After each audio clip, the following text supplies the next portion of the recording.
Good afternoon, everybody. Welcome to this talk about cloud native development. We're going to have a talk with demonstration about several services that work very well together on the AWS platform, and we're going to discover a couple of patterns that also work very well together on it. Let's first start with Stef. Yes, so the past years I have been working on as an AWS developer and architect for enterprise companies and also for startups. Yeah. Hi, I'm Michael Willemse, and I'm also have the experience of 2 years of an AWS developer and architect in several projects, starting from startups up to enterprise companies. Let's give a small word about Explore Group, the company where we work for. So it's a company that is specializing in the e-commerce field and also the custom development field, mostly Java. And nowadays, doing things on the cloud is very popular and very efficient. So that's why we're running a lot on AWS. So during this talk, I will give a brief introduction of how we see cloud native development. And we'll talk about just a 5-minute crash course about AWS and then just get on with it. So the most important thing is that you create a scalable and distributed system, which means that regarding the throughput that is required for your application, you have enough capacity and you can scale to that capacity. That's very important. You use managed services provided by the cloud provider that you are using. That may be a single provider if you're on a single system, or that could be an abstraction layer like OpenShift, things like that. And very important is that you architect things so that you pay by the usage cost and not keep things running if they don't need to be. About AWS Web Services. Basically, it started off as Amazon, and they saw that during the course of their development as a service-based company, that they could abstract their services away, and that they could reuse their services in different parts of the company. So that means that they could also, after a while, publish those APIs and let external users use them. That's when systems like S3, which is an object storage, and SQS, which is a queue system, started. Right now it's available in several geopolitical areas across the US, Europe, Asia, and the South of America, and the Pacific. So basically everything is split in availability zones. Availability zones basically is a set of, let's say, infrastructure network capabilities that they have, data centers, and so they allow that within a single region they have a high available system, and we're going to use these services as is without knowing that they are distributed. So several of the cloud native services they have, we're going to split them up into different components. First part is the compute parts. So here we're going to talk about Lambda, which is basically a function as a service. Who here has used or heard of Lambda already? Probably nearly the whole room, I guess. Then we're going to focus as well on container development on AWS. And lastly, we're gonna focus on the platform as a service, Elastic Beanstalk on there. Regarding storage, we're going to quickly pass by the object store, S3, the NoSQL database system, DynamoDB, and for SQL service, we will have the RDS service. Regarding queuing and streaming, we're going to talk briefly about SQS and Kinesis, which is a streaming solution that they have, and all about the different subsystems of Kinesis. Other, that's basically what you have with each application. You can have CloudWatch, which allows you to monitor and have centralized logging within your applications. IAM is something that's always there. It's Identity Access Management on AWS. And API Gateway is an interesting service that goes well together with a serverless architecture. Let's first talk about something we're not going to talk about, EC2. So we're not going to talk about virtual machines today. Let's start it off with the easiest solution to get started with, which is Elastic Beanstalk.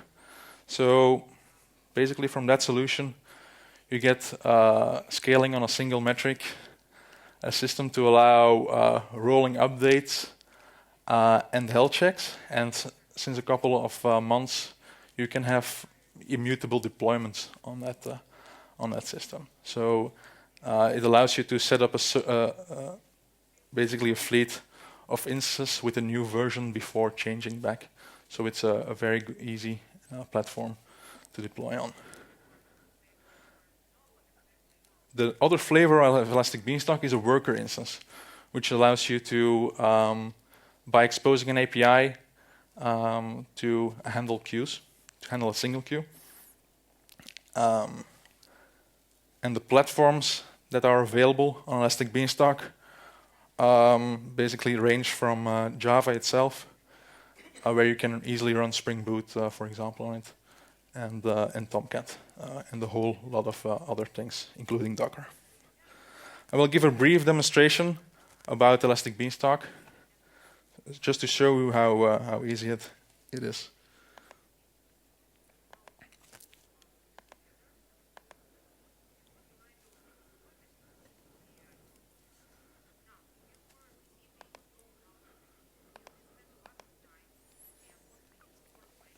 So we're going to start it off by creating a new application. Let's call it Devox Test 5. I prepared a few already, just if this one fails. Let's use just a web server and platform. We're just going to take a Tomcat application server. And we're going to use the default, which is a load balancing, auto-scaling environment type.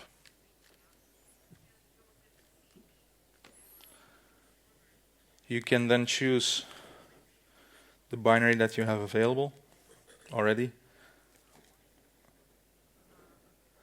The other settings, I'm going to keep them on default. I think I just want to put the emphasis on how easy it is to deploy something in the cloud with Elastic Beanstalk.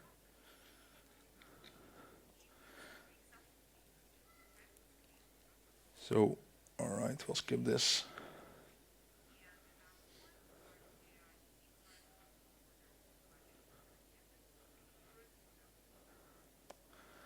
All right, so this one is now giving an overview of all the settings. And I'm going to launch it. It takes around 5 minutes, but I already have another environment, which we are going to use later on in the next demos.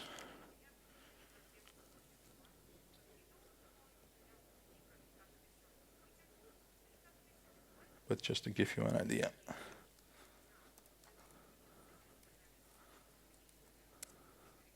This should be giving a simple hello Devox again back to us.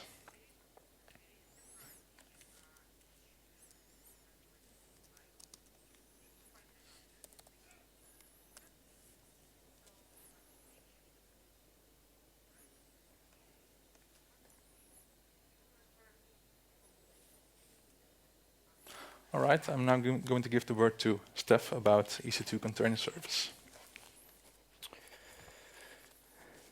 Another very interesting service of AWS is, of course, the EC2 Container Service. It can be used to run Docker tasks on AWS. First, I'm going to explain how an ECS service or an ECS cluster is built up. An ECS cluster will contain one or more ECS instances, which are just EC2 instances, but they are built using a special Amazon machine image. By doing this, we have a Docker agent running on it, and we can start Docker tasks on it, which is, of course, which is the need, of course. Next, we have the ECS service. As you know, or you may not know, on ECS you can have long-running tasks and you can have short-running tasks. So a short-running task, you just start a task, after a couple of seconds, couple of minutes, it will stop. But for a long-running task, you want to make sure that the task is always running. So this can be done using an ECS service. The ECS service will look at the desired count of tasks that you define, for example 3, and then it will make sure that there are always 3 tasks running in your ECS cluster. Next, such a task is built using a task definition, and in that task definition you can have one or more containers that are linked together. Next, I'm going to demo shortly how you can scale your ECS service on AWS. So we are going to use an ECS service that will manage a reader that reads messages from a queue. And you also have writers, which are short-running tasks that will write messages to the queue. ECS service is by default publishing metrics to CloudWatch metrics. Those metrics are CPU usage and memory usage. For this demo, we are going to use the CPU usage, and based on that metric, we are going to scale up or down.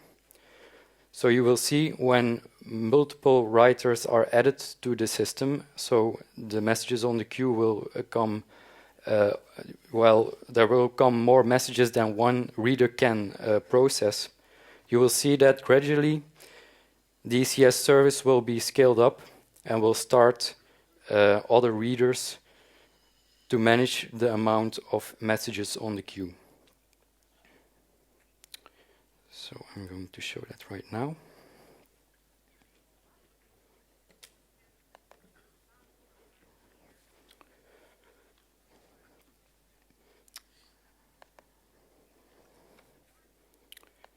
First of all, I'm going to my ECS cluster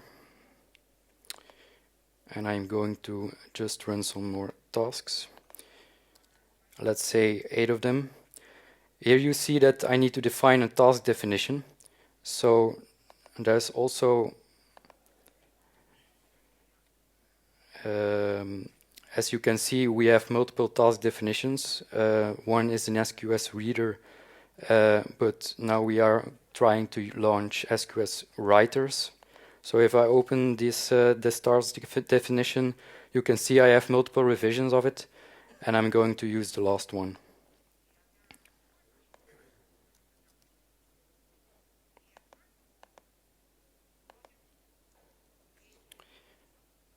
Then I run the tasks, and you will see that they are pending, and in a couple of seconds they start running.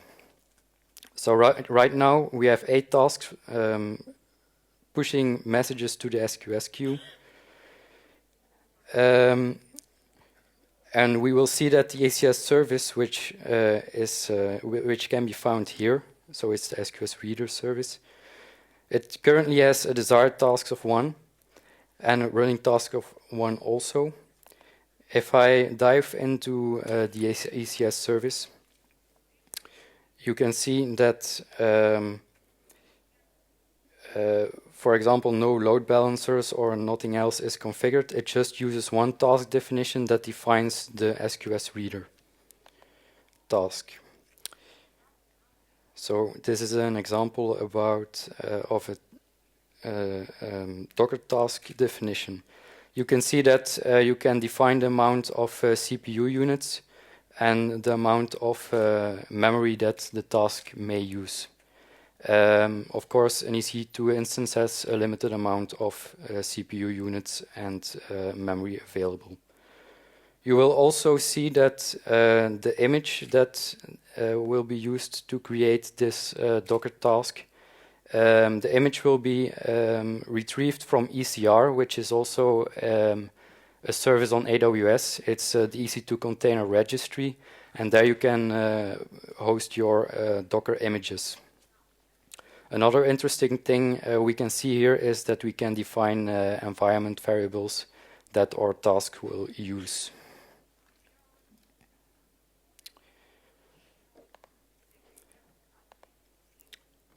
So we see that the service has not yet scaled up again, but I will continue my my next slide because I'm going to do another demo, and then we.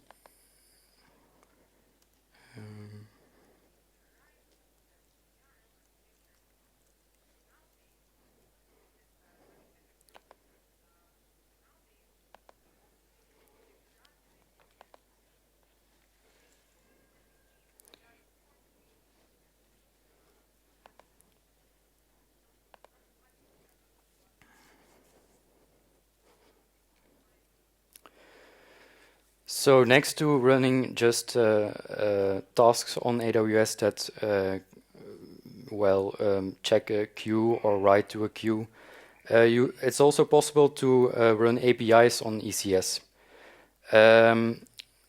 Since a couple of weeks, there is a new service on AWS called Application Load Balancer, which is very useful when you are running an API on ECS.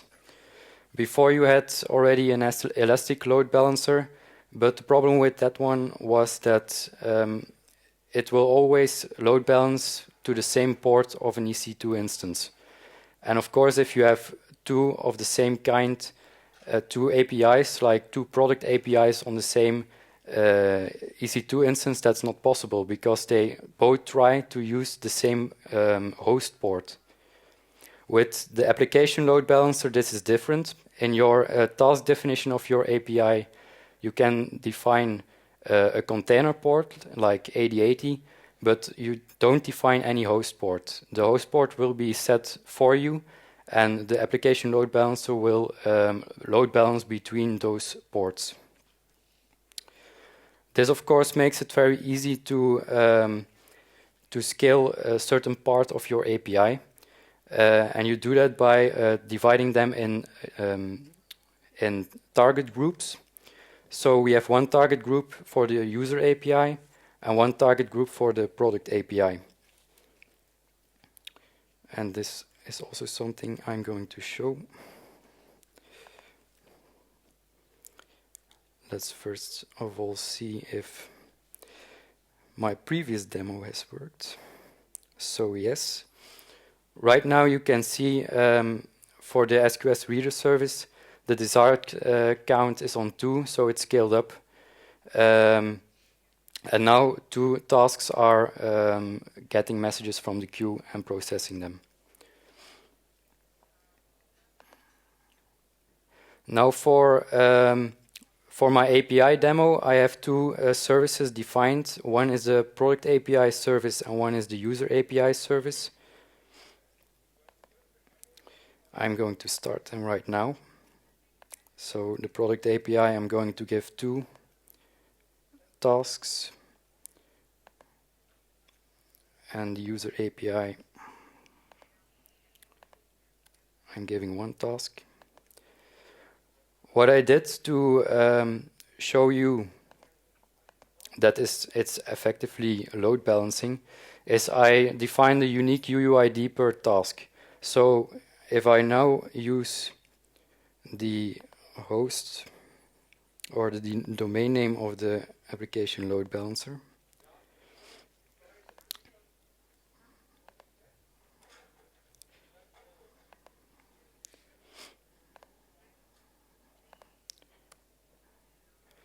so this is maybe something that I didn't say. So you have 2 target groups. You have a user API, you have a product API, and the load balancer will know based on the path which API to call. So everything under /product will go to the product API, and everything under /user will go to the user API.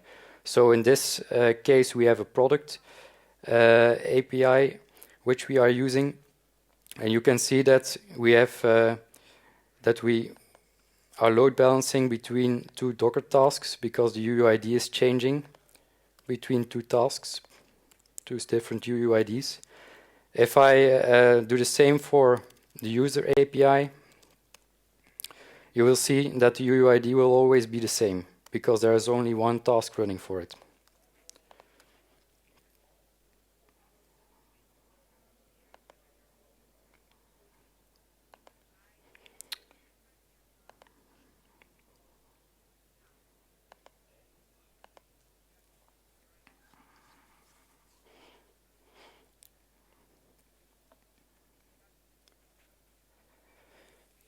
Next service I'm going to talk about is Lambda functions, which is also a very popular service nowadays on AWS.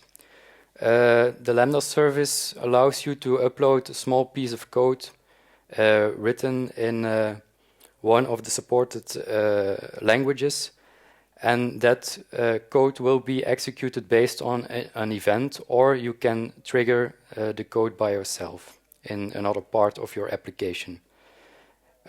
One important thing about Lambda functions is, of course, that it's serverless and it scales transparently. You don't have to manage any infrastructure. It's all is done for you by AWS, which is, of course, one of the reasons that it is a very popular service.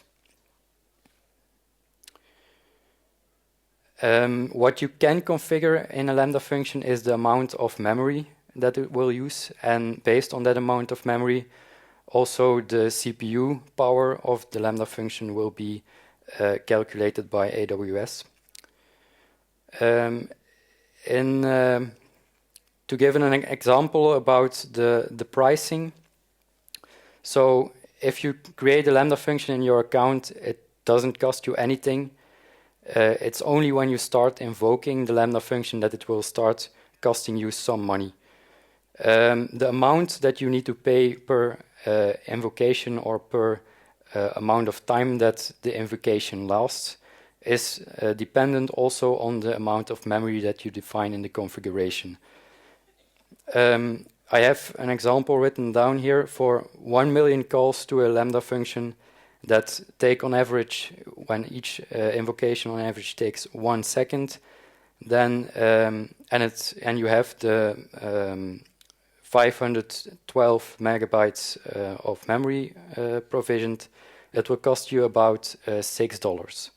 So $6 for 1 million seconds of processing power.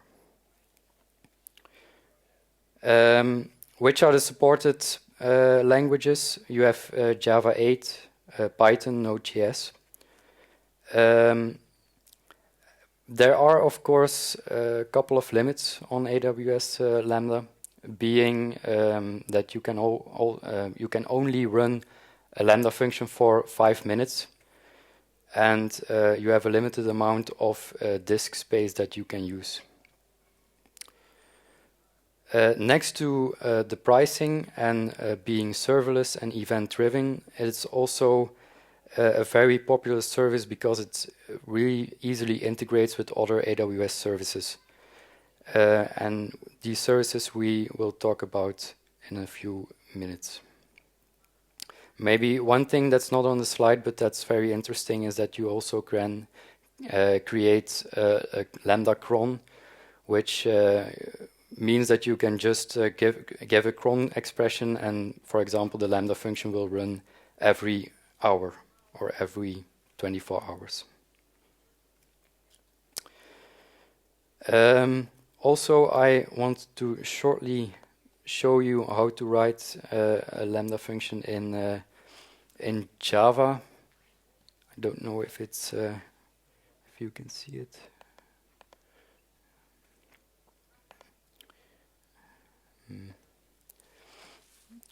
However, what you need to do is you need to implement an interface, and then you need to override a method. In this method, you can define as parameter the class of what you expect to come into the Lambda function, or you can define an input stream and do the mapping yourself.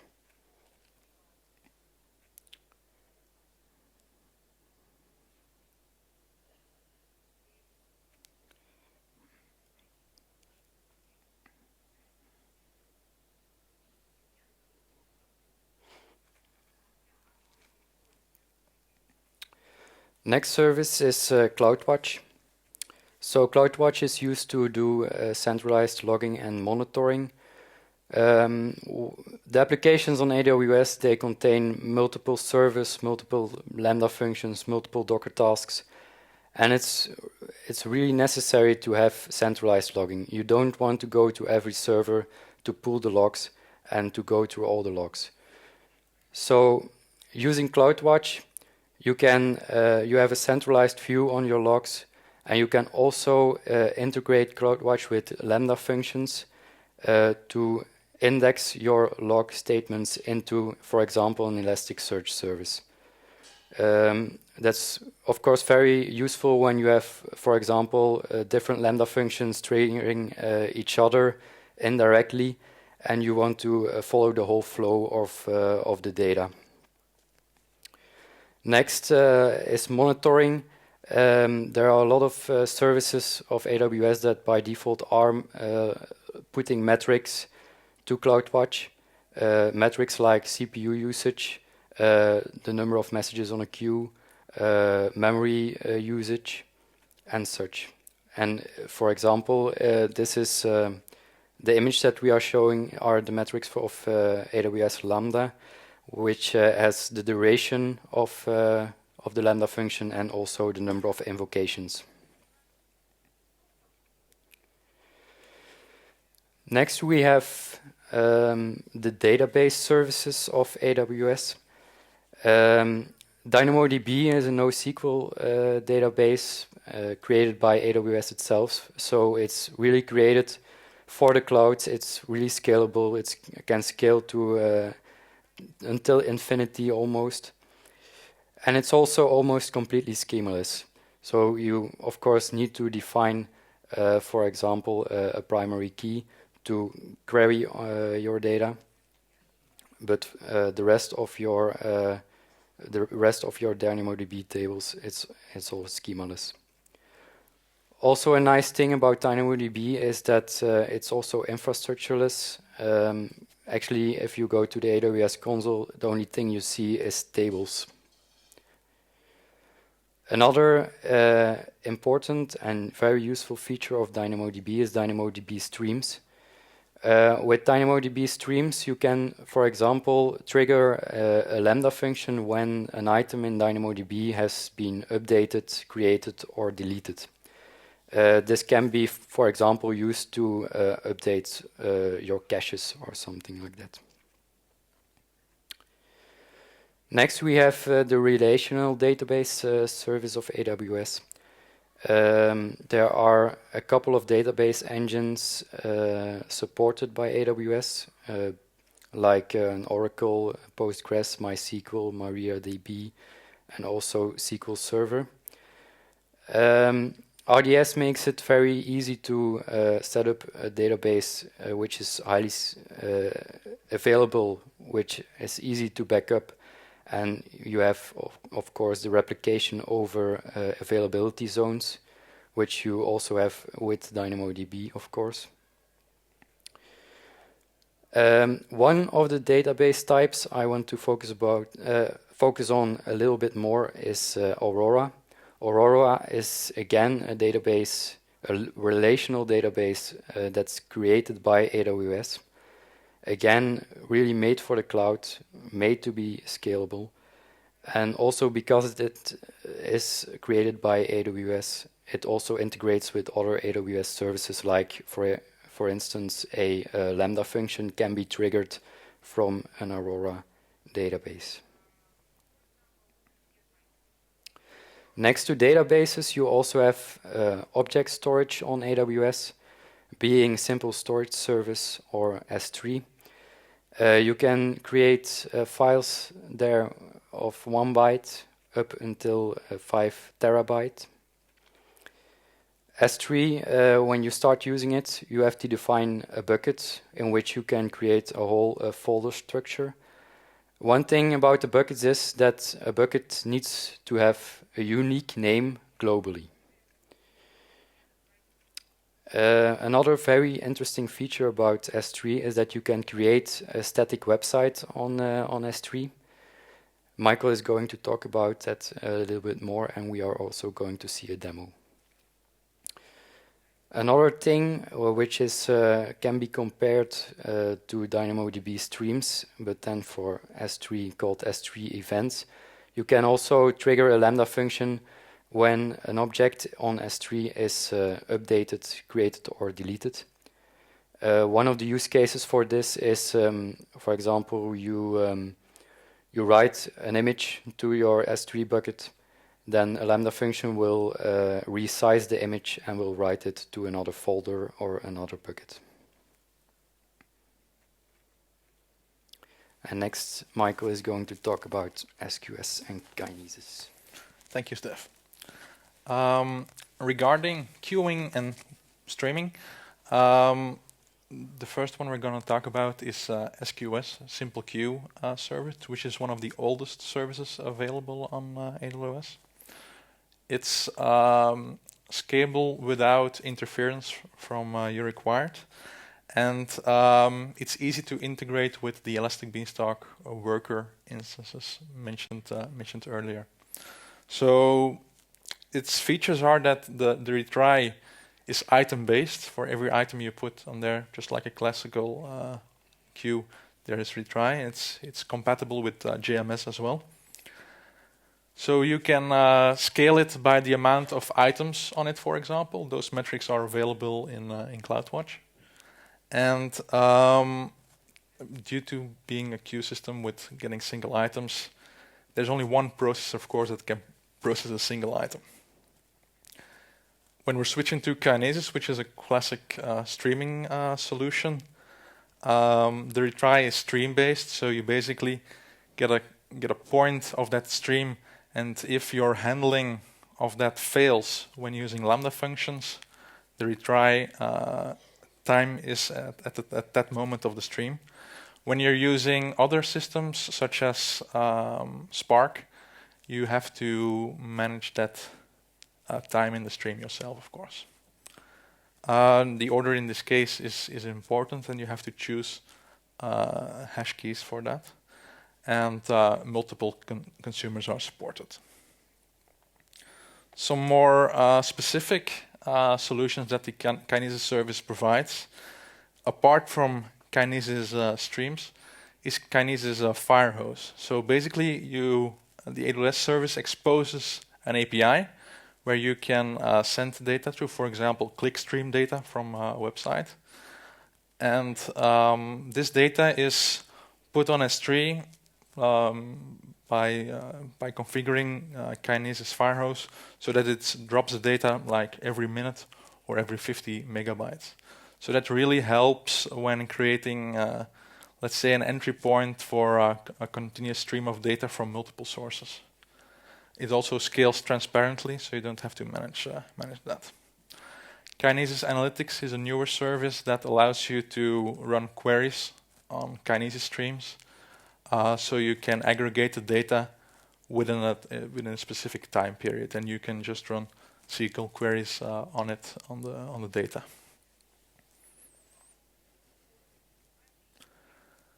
A service which I'm going to demo together with S3 is API Gateway, which, let's say, empowers the serverless way of doing things on AWS. So basically, behind the scenes, it's a combination of different services. It starts with CloudFront, which is the CDN solution of AWS. You have you have built-in throttling mechanisms in it, and there is some sort of DDoS support as well. Before the request that is sent to API Gateway gets sent to your backend services or Lambda function, you can have velocity templating, so you can adapt the message. You also have that support when sending the response back to the users. So you could, for example, create a compatibility layer with it if needed.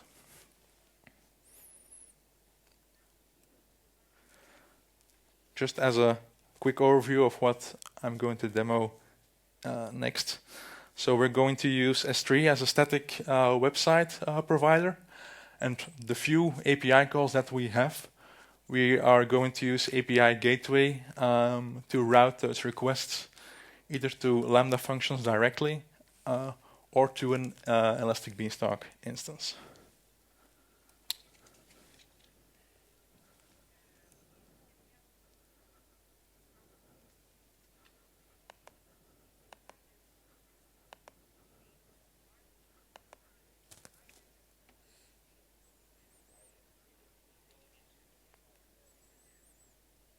So on the API Gateway service, you have an overview of the APIs that you have deployed on the service.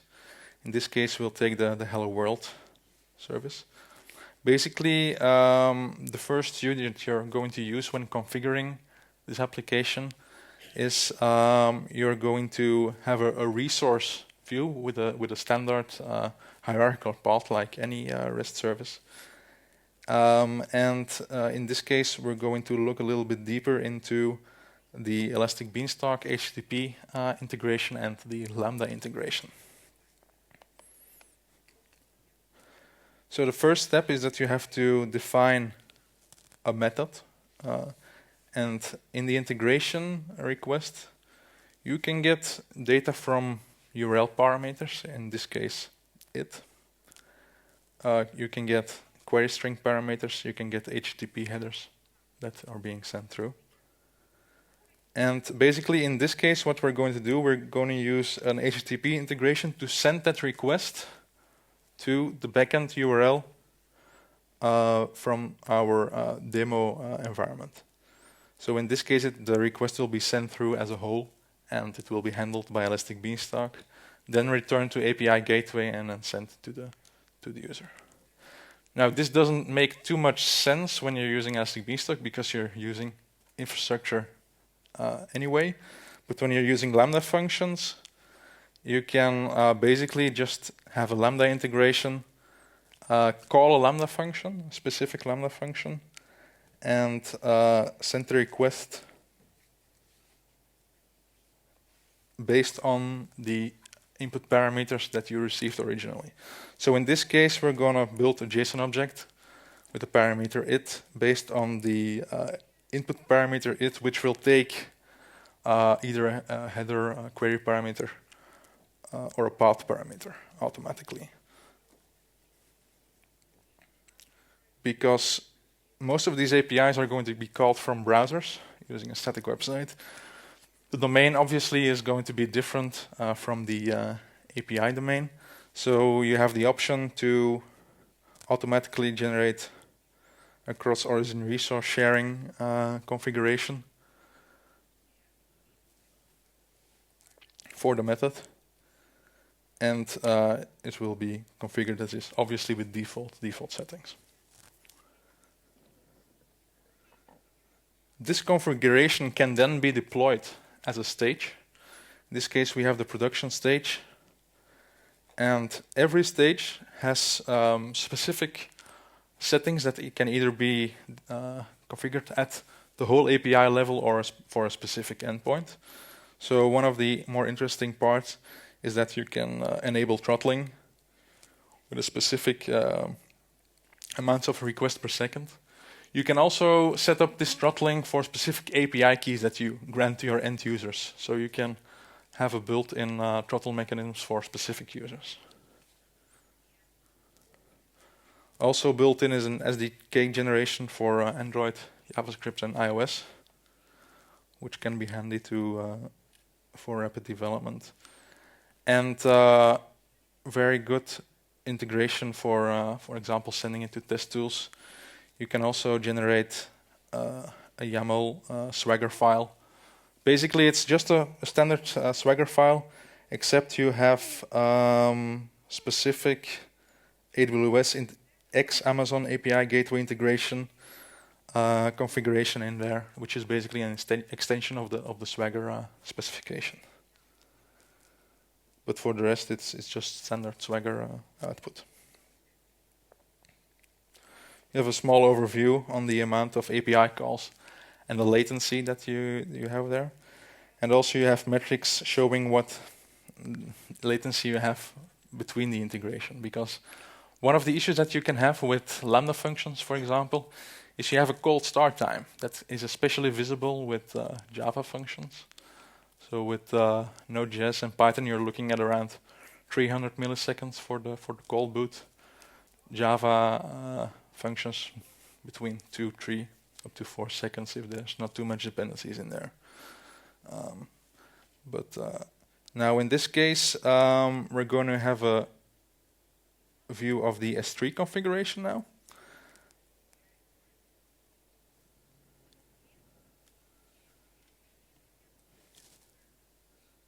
Right. So in this bucket, we can have a configuration regarding the static website hosting. So in this case, we just enabled it. And we have a static website on there, which is just a bootstrap website. So we are DevOps altogether. And we can basically choose what backend to call. So the Java, let's first use the Elastic Beanstalk. So it responds nearly immediately. Then we have the Node.js Lambda function.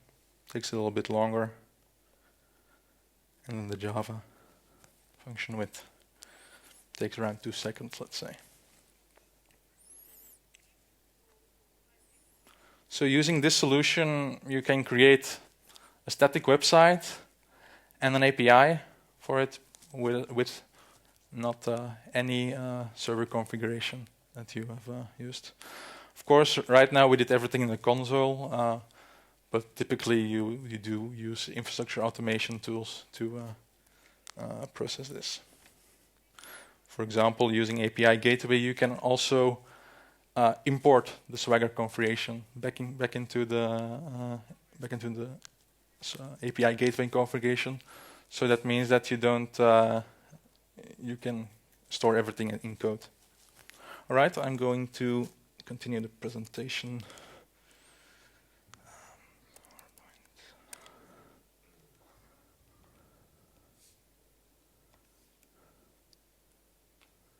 And give the word again to Stef.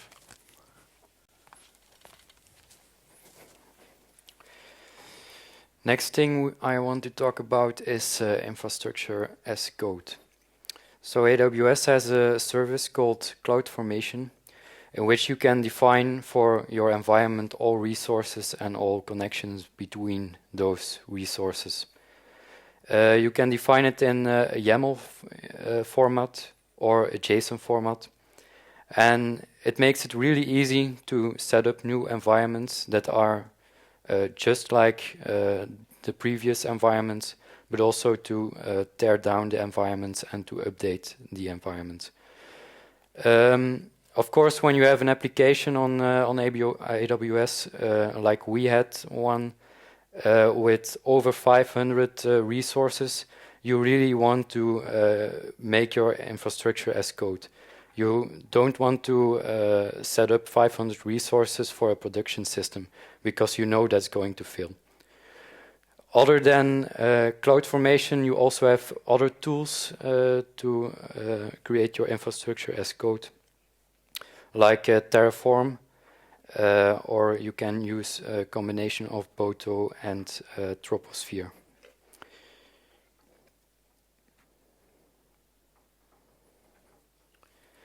So, takeaways about cloud native development. It's all about using managed services. It makes it really easy to create complex applications without writing too much code. By linking all those services together, like for example in Michael's demo about the static website, it's very easy to create a whole application using just a small amount of code. Of course, it is also very important to make your cloud native applications scalable, and to start learning cloud native development, it's good to start with Elastic Beanstalk and Lambda functions because it's really easy to set up. You don't have to manage your infrastructure too much, And then gradually you can include some other services, connect them together, and start building bigger applications. Of course, there are way too many interesting managed services to talk about in one session. We have here a listing of other managed services that are really interesting, like an EMR, an Elastic MapReduce, to create big data applications, Hadoop jobs. You have, for example, Redshift, which is a data warehouse. You have Elasticsearch service, which is a managed Elasticsearch. Next, we have also Elasticache, for example, to run your Memcached or your Redis.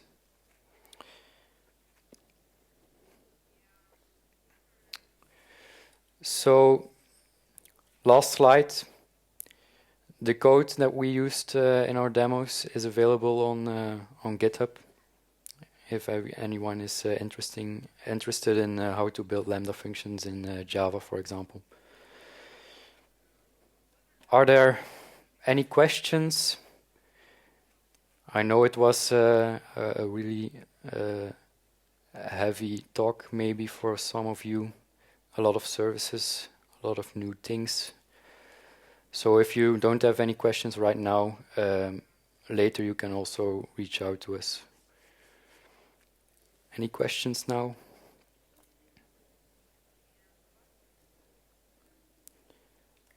Not really. You want to say something, Michael? Okay. No? Okay.